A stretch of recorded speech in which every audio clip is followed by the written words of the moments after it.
ఎంగిలి కూటి కోసం ఎగబడే వాళ్ళను చూసాం. కక్కిన కూటి కోసం కకృతి పడేవాడు ఒకడున్నాడు. అతని పేరే సాయి. చెప్పేవి కసాయి వార్తలు. పొట్ట కూటి కోసం ఒళ్ళమ్ముకునే వాళ్ళను చూసాం. పొట్ట నింపుకోవడం కోసం వృత్తి నమ్ముకునే ఈ కసాయి ఒక జర్నలిస్టా?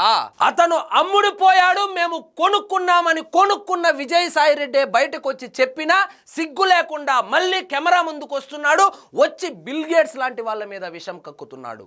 సాంకేతిక విప్లవకారుడు, ప్రపంచ కుబేరుడు, ప్రపంచ దాన కర్ణుడైన ది గ్రేట్ బిల్ గేట్స్ గురించి మాట్లాడే స్థాయి అనేది మీ ఇంట్లో అద్దం లేదా? ఈ రోజు పోలియో అనే మహమ్మారి వెతికినా కనబడడం లేదంటే దానికి కారణం బిల్ గేట్స్ అని తెలుసా? కేవలం టీకాలు వేయడమే కాదు, దాని గురించి అవగాహన కల్పించి టీకాలు కొనుగోలు చేయించి కోల్డ్ చైన్ సిస్టమ్ ను ఏర్పాటు చేసి కొండనక గుట్టనక అడివెనక పల్లెనక పట్నమనక 5 సంవత్సరాల లోపు పిల్లల కోసం వెతికి వెతికి వెతికి వేటాడి వెంటాడి పోలియో చుక్కలు వేసి పోలియోను నిర్మూలించిన దేవుడి పేరు బిల్ గేట్స్. పేటిఎం పైసల కోసం పనిచేసే నువ్వు ద గ్రేట్ బిల్ గేట్స్ గురించి మాట్లాడతావా? కలికాలం అంటే ఇదేరా సామి.